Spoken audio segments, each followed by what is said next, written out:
Welcome, everyone, to the Untap Podcast. I'm one of your co-hosts, Jonny Esports, joined, as always, by JT. How you doing, my dude? I am doing great today, and I just want to wish you a happy congratulations. We've hit double digits. This is our 10th episode. Yeah, I think that means we're a real podcast. Once you hit 10, everything before that is you just pretending you have a podcast until you hit 10. That's what I'm saying the rule is now. So I think once we have our podcast empire firmly established, we'll look back upon this as a proud day. We will. Episode 9, we got a theme song. Episode 10, we're in double digits. We're moving up in the world. Yeah, and I appreciate the theme song. And appreciate all the work. Like, as I've said before, Jonny does all the work in terms of the editing and the video, and it looks fantastic. So thank you so much, sir. I'm just along for the ride. Hey, I wouldn't have any other co-pilot for said ride than you, JT, so I'm happy you're here, too. Well, let's get into what we're going to talk about, our categories for the day, topics of discussion, whatever you want to call them. Number 1, we're playing Who's That Planeswalker. JT is going to challenge me on that one. I'll explain the rules later if you don't know. Number 2, we'll go into our brewer talk. We're specifically going to talk about Gladiator, because it's Gladiator week in the Jankyard Winter League. As well, at the end, we'll talk a little bit about historic anthologies, just some cards we want to point out from them, and talk a little bit about what might go into a deck. And we'll go from there. So that will be the topics for this week. Let's get started. Let's play some Who's That Planeswalker. JT, would you like to explain the rules? Yes, absolutely. So this is similar to Johnny's game of 2 Truths, 1 Color Pie, where I will take a Planeswalker. I will color shift one of the mana symbols, and then I will go through, what we'll do is we'll go through the loyalty abilities. In the case of one we have today, it has 3 loyalty abilities. So I'll give the first loyalty ability after giving the mana value and the starting loyalty. If Jonny gets it right there, he gets 5 points. If I have to go to the second clue, the second loyalty ability down, then he gets 3 points. If I have to go to the last loyalty ability, he'll get 2. And if he's still stumped at that point, I will give him the set that it comes from, and he can get 1 point if he gets it right there. And, of course, folks playing from home, we do encourage that. Let us know in the comments below whether you figure out before I do. You probably will, because I'm not a super smart dude. We'll see what happens. No, you are. I don't think I've stumped you yet on this. I think you've eventually got them. I've eventually got them, but usually by the set. So we'll see. Yeah, it all counts. Okay, so this Planeswalker is 2 generic mana, 1 red, 1 blue. Is it? What a shock! You're teasing me. Of course I am. For Planeswalker, some name. It starts with 3 loyalty. The first loyalty ability, +1. Target permanent doesn't untap during its controller's next untap step. Okay, so that's blue. That's a very blue thing. I'm trying to think who does that already. I can't think of it who does that. So I don't know anything at this point, to be completely honest. But we're pretty sure blue is one of the real colors.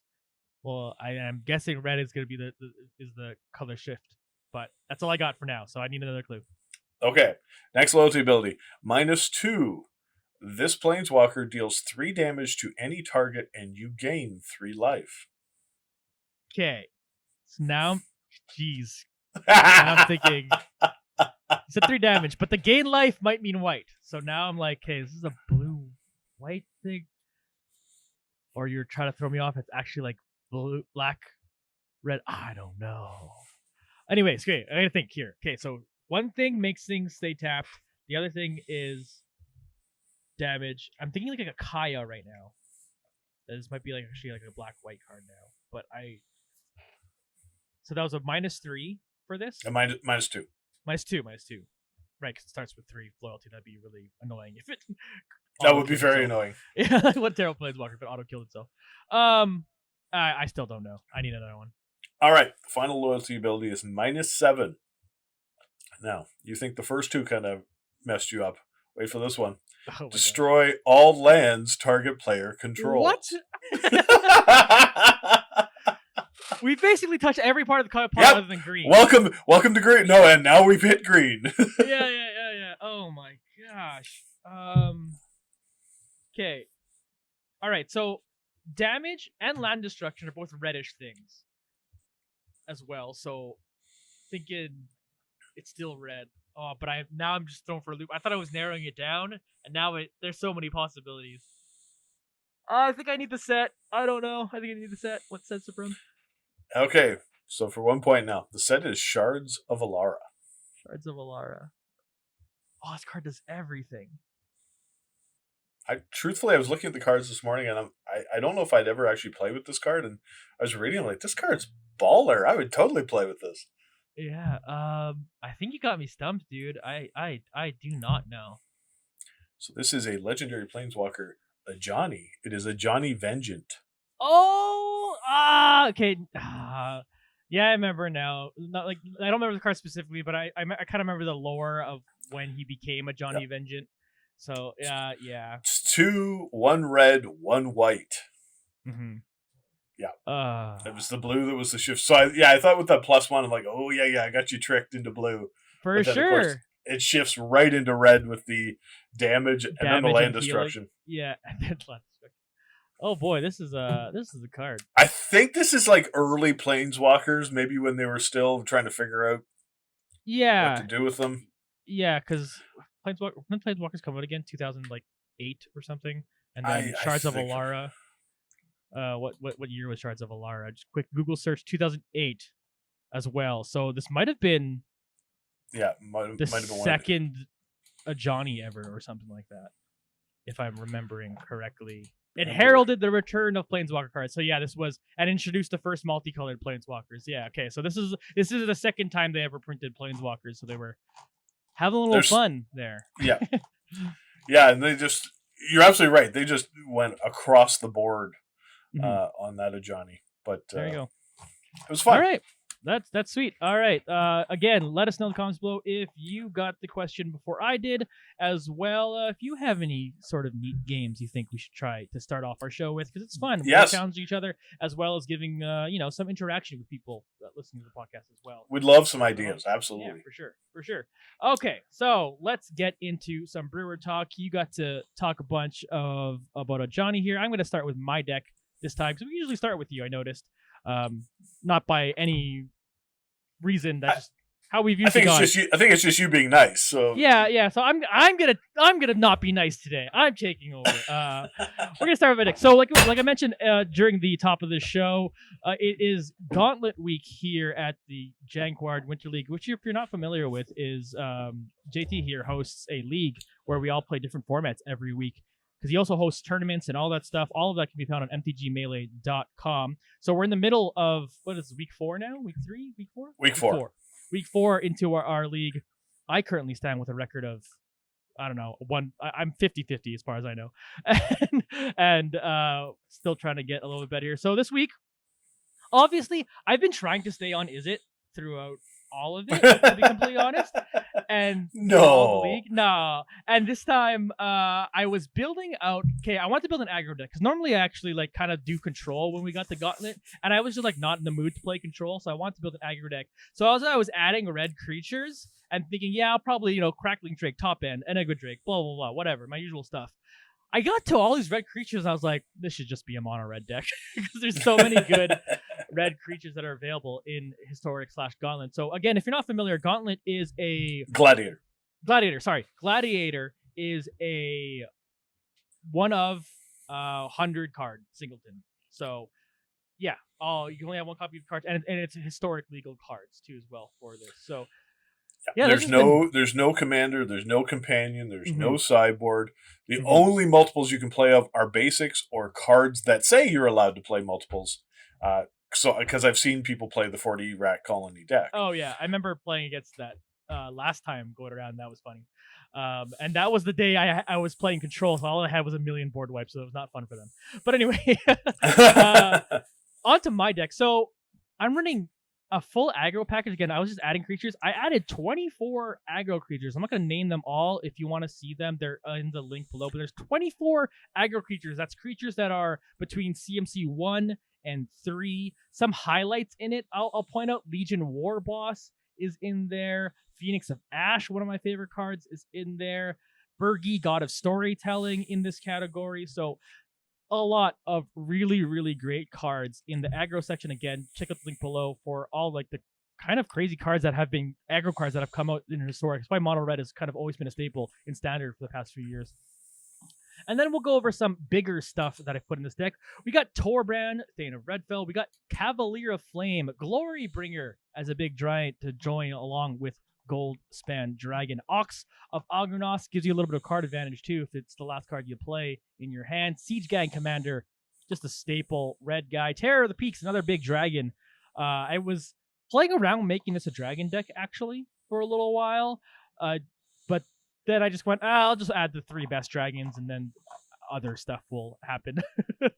Jakuseth, speaking of dragons, missed out on this one. Jakuseth's Maw of Flames also in there. So there's my top end of the deck. You got a bunch of good card advantage too with red. This is why I didn't feel super the need to get into blue, because red does it all right now, basically. So the card advantage section has 8 cards in it. Flame of Keld, Experimental Frenzy, Thrill of Possibility, Crash Through, Warlord's Fury, Cathartic Reunion, Tormenting Voice, and Light Up the Stage. Now, most of those actually just replace the card it's using, or like you have to discard another card, so it's not true card advantage. But obviously, you're just gonna throw away a land. Like this, there's no Arclight Phoenix in this deck, so you're not trying to like dump that to pull it back out. A lot of the ones you have to discard, you're just looking to throw away a land to keep this going. And then I got 16 removal spells in this deck. Lots of things that are basically like Shock and Magma Spray there and there. I'm running snow lands. So just so I could play Frostbite. It's literally the only snow synergy in this deck. So I'm like, yeah, Snowlands, sure, why not? And Spikefield Hazards in there because the MDF lands are obviously super great. So Kazul's Fury, Shatterskull Smashing, Song Mad Treachery, all that up on your screen. So if you are listening to this as just an audio portion of the podcast, I apologize. There's just 100 cards. I don't feel like explaining every single one of them, not gonna lie. But they're removal spells. That's all you basically need to know. And then there's 16 of those. So again, in the comments, or rather in the description, there will be a link to the deck. So if you want to see all the removal spells, they're all there. And then I'm running 4 Chandras. Chandra Acolyte of Light, Chandra Fire Artisan, Chandra Torture Defiance, Chandra Awaken Inferno. So Chandra ranges from like aggro-y Chandras to removal-y Chandras to card advantage Chandras. So they're all in there. Only 4 Chandras? I feel like you could have done better. I could have done more, but honestly, the other Chandras I don't think are very good. So I'm only running these 4. I guess there's only 7, so yeah, Mm-hmm. I'll give you a pass. The other 3 I don't think are very good whatsoever. They're trash. They're kind of trash, like the Planeswalker Chandra, Planeswalker deck Chandras, right? I'm not even gonna bother with those, so I didn't. And then the mandatory Embercleave, because you're playing red, you're playing Embercleave. There's no way you're not. So that's the deck. So if you ever want to get into Gladiator, this is a relatively easy deck. It didn't take a lot of brain power to create. Like I said, I literally just went through my collection and I added all the good red cards that have come out. I spent 1 wild card making this deck in the fact that I didn't actually have a Glorybringer, because last time I had Glorybringer was when Amonkhet was standard legal, and then they wiped your collection from paper. there. Yeah, and of course I had it on paper. Right. Yes. Yeah. So like in the beta when I had they wiped your collection, so I didn't re-grab those because it was rotating out right away, or never was in standard after the release. I can't remember that. But either way, I didn't. That was the only card I didn't actually already own, because most of these cards are just like red staples for the past few years, and just play them all, and it's relatively easy. So it's not a super creative deck in terms of just like it's just playing red good stuff, but it's good if you get yourself into a gauntlet tournament and you're not sure what to play. You want something that's pretty straightforward. This is a good option for you. Once again, the link is in the description if you want to check that out. And before I get into my deck, I just want to plug Gladiator a little bit. This is a great format. I've really fallen in love with it. It's got started last year. I think some of the guys from Loading Ready Run were, especially Ben Wheeler, the driving forces behind it. There is a Discord, a Gladiator Discord that you can join, and you go in there any time of day. You will find a game, because you can't play it just on any ranked. And just if you've never built a Gladiator deck, so it's a 100-card singleton. Like we said before, there's no companion, no sideboard, no commander. When you're building it, go into direct game. That's the one to choose. So I did build a deck for the league. I wanted to build a Death Touch deck. So I built a black-green Death Touch, lots of removal, some board wipes, some graveyard shenanigans. Tested it out a little bit. It was okay. Took it into the league. It's trash. So we're not going to talk about it. Oh, well. It happens sometimes. Oh yeah, I played it. I'm like, this deck is trash. Yeah, when you brew as many decks as we do, because like we're coming out every week with a deck, and honestly, I know between me and JT, we probably brew more than the decks we're talking about, just because we have ideas and we get, I don't know, we go crazy, and I have ADD, so I do different things all the time. And every once in a while, you just make a stinker, and you're like, damn, that sucks.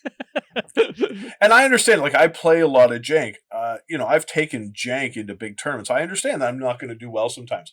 But if a deck just doesn't play well, and also if it's not a lot of fun to play, that's when I was like, this is trash. Yeah. And and we also don't want to tell people, hey, check out this deck, go try it for yourself, but we know it's just bad. Whereas, so the one I'm going to talk about, it may have a similar win record, but it's fun. There we go. And this is the one I should have played. So this is my Gladiator Gods and Legends deck. Oh boy. 5-color, because I love 5-color. So 40 cards, big mana base.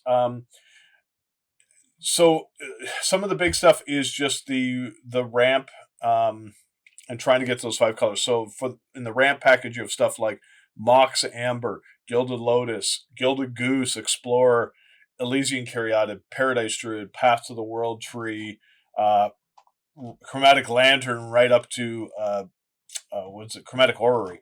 From that, though, there's of the 60 non-land cards in this deck, 49 are legendary. There's a lot of legendary creatures in there, including 19 gods. And then you have lands like the Tyrite Sanctum that can turn any of the other creatures into gods.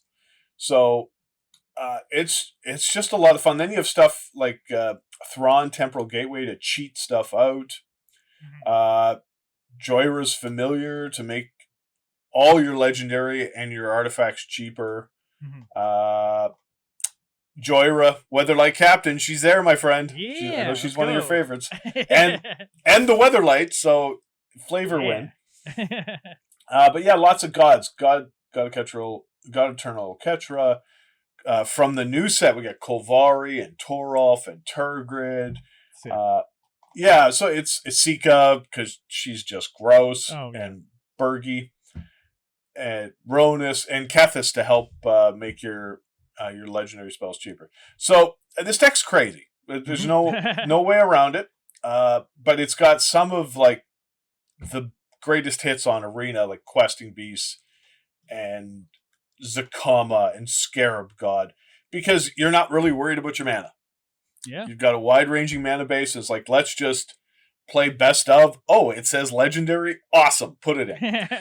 So Jonny will share this deck list. It's nutty, but in some games, you know what? You're just going to flame out. You're not going to get the lands you need. Yeah. You're going to get stuck with a bunch of cards in hand. That's reality. Yeah, exactly. And sometimes you're going to do glorious things and revel in it. That's awesome. So that's the deck. I encourage you to try it out. It's the Gladiator Gods and Legends deck. And I had a lot of fun putting it together, and I've played it on some challenges through the Gladiator Discord. Regret not playing it in the league now. Yeah. But I will. If we have a Gladiator tournament in the future at the Jankyard, I will probably try to bust it out. Yeah, for sure. Yeah. Well, that one sounds like fun. And yeah, just playing all kinds of fun stuff. And kind of what I like about this format more than I like about Brawl is that you could really tune a Brawl deck because it's only 60 cards and be very consistent, where it's almost just like the constructed deck plus you have an extra free card. Like it's almost better than some Brawl decks. I bet you if they were allowed to kind of like play their guys a free companion or whatever, could compete with standard decks. I believe fairly easily, even though you have that singleton thing, just because they're so consistent. So like some of it makes me go, especially since in this league, I try not to spend too many wild cards because it's kind of just for fun for me. And so Brawl I got smacked during because of that, because some decks are just so consistent. But this one, it's fun because of the 100 card singleton just kind of makes it that your deck's gonna do different things sometimes. Like the first, I've only played my first match of this week, and game one, yeah, I was the aggro deck. I came out. I also got to be luckily got to go first in game one, and then yeah, I just dropped creatures and attacked and won the game because I was the aggro deck. Game two, I barely saw a bunch of my creatures, and I happened to get all my control stuff. So I was like, all right, I'm a control deck this turn, this game, and that worked out for me too. So I ended up winning my first match because my deck was very versatile in that way. So that's what's really fun about this format, and Gladiator is fun for that. And in general, it's like Commander, right? That's what's kind of fun about Commander too. Yeah, you could, because the card pool is so big, you can make a very consistent Commander deck, CEDH, that kind of stuff. But kind of the more fun ones sometimes are just like stuff where you can kind of do wild things. That's what I really like about Gladiator, because it's best 2 out of 3. You can play 2 or 3 games, and each game will be very different because you're just seeing different cards in your deck. Yeah. So yeah, it's one of the things I really like about Gladiator. Mm-hmm. Mm-hmm. Yeah. So those are our Gladiator decks. If you're interested in checking out the format, do so. Like you said, there's those Discords, or as well, JT will likely host another tournament in the future. So there will be that, and you can check that out, as well as this podcast should come out on Sunday. So the Tuesday, you're going to be playing the replay of this week. So if you want to check out some games of this being played on Tuesday, that will be the 16th of March there. Check out JT stream at twitch.tv/jankyardmtg, and starting at 8 p.m. Eastern. There you go. We'll be watching some games from this past week, including watching me get smashed. And watching me do well, actually. At least one match. I haven't played my second match, so we'll see. So spoiler alert, I guess I spoiled one match. But anyway, either way, I check that out. That's fun. All right, final topic of the evening. We got historic anthologies, and it landed with a pretty big meh, to be completely honest. Especially in the middle of it being announced with Time Spiral Remastered and Strixhaven's around the corner. It's kind of just felt like they're like, we should make another historic thing because we're releasing Time Spiral Remastered. That's not coming out on Arena. So for Arena players, we still need to give them something. And if I'm being frank, the only card that's like exciting that probably will like really, really affect the format is Death Shadow. Yeah. Because that card's kind of absurd. And otherwise, you have some cards here, but we'll still talk about some stuff that we think we want to play with. Originally, I was like, figure out what you want to build around. But there's not a lot of build around cards, really. Or it's decks that already kind of exist, so you're going to throw it into that deck. So, well, JT, what do you think about it? Okay, well, a couple things. I think you're absolutely right. It did fall with a meh, except for Death Shadow. Yeah. Death Shadow is, everybody's talking about it. I know one of our league players was even saying last night when I was on stream, hey, I'm looking forward to smashing some people in Historic with Death Shadow. And absolutely, Death Shadow is a bomb. Thank God Gurmag Angler is not on Arena. Yeah, right. But that being said, I was looking around it. So there's a couple of things. There's a couple of favorites from my early times from Shadows over Innistrad that are here. I do want to give a quick plug to. One being Declaration in Stone, which is just great removal. Yeah, true. 1 to white, exile target creature, and all the other creatures its controller controls the same name as that creature. And then, for every non-token creature destroyed that way, the opponent gets a clue, but still. And the other one is Inspector Thrabon. Thraben Inspector, great human, 1 mana, 1/2. When there's the battlefield, you get a clue. But looking at what I want to build around, I see a couple of types of decks that I'm kind of, I think could be kind of sexy. One would be Blue Snow Mill, because of 2 cards. Iceberg Cancrix, which is another mill crab. Whenever another snow permanent enters the battlefield under your control, you may have target player mill 2 cards. That's an 0/4 for 2 mana, 1 in the blue. And the other one that is a lot of fun is Merit Lage's Slumber, 1 in a blue, legendary snow enchantment. Whenever Merit Lage's Slumber or another snow permanent enters the battlefield under your control, scry 1. At the beginning of your upkeep, if you control 10 or more snow permanents, sacrifice Merit Lage's Slumber.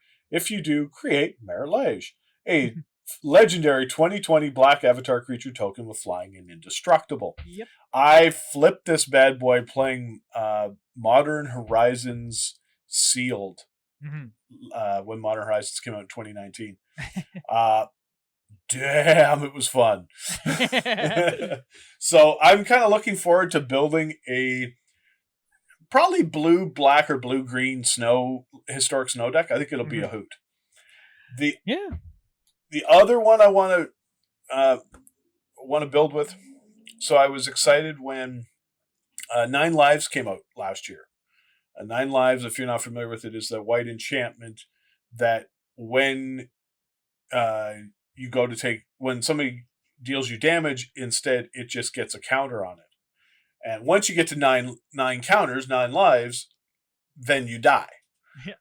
You lose the game. But so it's like, okay, how do I get rid of that? And in Standard last year, I had a deck that had reversal or role reversal, which allowed me to swap 9 lives with an enchantment an opponent had. So I had to put another card in the deck that gave my opponent an enchantment, so then I could swap that. Yeah. It was convoluted. It worked sometimes. It didn't always work. And I remember all the time when we were playing, they were like, gosh, I wish I had Harmless Offering. Ta-da! Ta-da! Straight out of Eldritch Moon is Harmless Offering. 2 in a red. Target opponent, sorcery, target opponent gains control of target permanent you control. And of course, it's a cat it's a cute little cat in the artwork. And so it's just perfect. So I'm going to build the 9 Lives deck again. I got to figure out, I don't have to have the blue in it now if I don't want to. Although we might for role reversal, but we're seeing historic. I'm going to build the Harmless Offering 9 Lives deck. And yeah, you get the 9 lives up to 7 or 8 counters, and then boop, Harmless Offering. There you go. That's fun. I remember playing against a guy in Standard several years ago in Paper, and he had this with Demonic Pact. Oh, yeah. He was playing a Mardu Enchantments Demonic Pact, and yeah, he killed me with it a couple times, although I did win one game because he was also ultimating Sorin and getting, I think it was like 20 zombies, and he was so excited about that, he forgot to use the Harmless Offering and give me the Demonic Pact. That's amazing. So, anyway, those are the cards, and yeah, there's a lot of cool cards here. I've already seen the Bone Splitter and the Sword of Body and Mind in action on Historic. And Spider Spawning, that predates me, but I've heard about it, and it could be a lot of fun to play with. But those are the big ones I'm looking to build with. Yeah. Like I said, for me, like there's nothing that I super want to build around. Obviously, it's the card like Think Twice I might play. It draws a card. You can flash back, draw a card again. Woo! Value. That like I might play that. But like in a 60 card format, that's such a hard one to play. Maybe in a singleton format when I need more card draw, this will end up being it. But there's like a lot of cards I would play before Think Twice. There's just better card draw options. Yeah, for sure. There just simply is. But like some like decent ramp, Cold Steel Heart, 2 mana rock here for your deck, for your like Brawl deck, or if Commander comes into Arena, probably not. But for your Brawl deck there, Blinkmoth Nexus shouldn't be slept on. Just another good like additional land for like a control deck. Just a man land, gives you a 1/1. Artifact creature with flying until end of turn when you pay 1, so just kind of you'll probably throw that in a control deck just to have a little bit of damage here and there, but nothing like else super lands. I mean, like Abomination of Llanowar, that'll be thrown into some elf decks. I mostly play elves mono green, but maybe you'd splash black for this because then you'd also get Thoughtseize and you'd add this, so like there's more of a reason to splash black when you're making your elf deck there in Historic. Lynn Alana Huntmaster 2. Whenever you cast an elf spell, you may create an additional 1/1 green elf warrior creature token. Itself is a 3/3 for 4. So that ain't bad. Yeah, I've got to say, this Abomination of Llanowar, I've never seen this card before, and looking at the artwork, this is disgusting. Oh yeah, the artwork is ridiculous. Yeah, and the flavor text with it is amazing. The flavor text is, "Run," screamed its living mouths. "Come," cried its dead ones. That's gross. It's become at least a commander elf staple. You can technically play it as a commander, but mostly in the 99, because it's just good. You end up having like 30 elves, and then suddenly you drop this Vigilance Menace 30/30, right? Because even if you kill those elves, it counts the elves in the graveyard too, right? So unless you exile them, this thing just ends up being an absolute beating. It can also be a commander. Obviously, if you want to go for like a commander damage type thing, this is a very good way to do that too as well. And know what?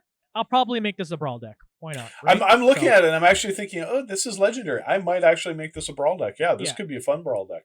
Yeah, for sure. So that could be in there too as well. So those are those, and that's it. That's pretty much all I got to talk about. Is there anything else you want to talk about? From this? I have no PSAs this week. No PSA, no rant. The rant factory is closed for today, but I'm sure to bring it back. Somebody will do something and I'll get cranky again, I'm sure. Certainly. Well, continuing the theme of me going first this time instead of you, I'm going to plug my thing at the end of the podcast here. Check out retouchmedia.com. As JT mentioned, basically, I do all the editing and graphics and stuff for this podcast. So that's something I'd be willing to do for your video projects or your marketing needs. Check out retouchmedia.com for more information on that. Check out my portfolio as well as Meta Break Apparel, which is on there. It's basically the apparel line that a little bit of income to help support all these kind of ventures I'm doing, and we can all kind of have some cool stuff. I've been meaning to make more stuff to put on there, but there still is plenty of sweaters and shirts and all that jazz. It does help support me, so please check that out as well. JT, would you like to plug your stuff?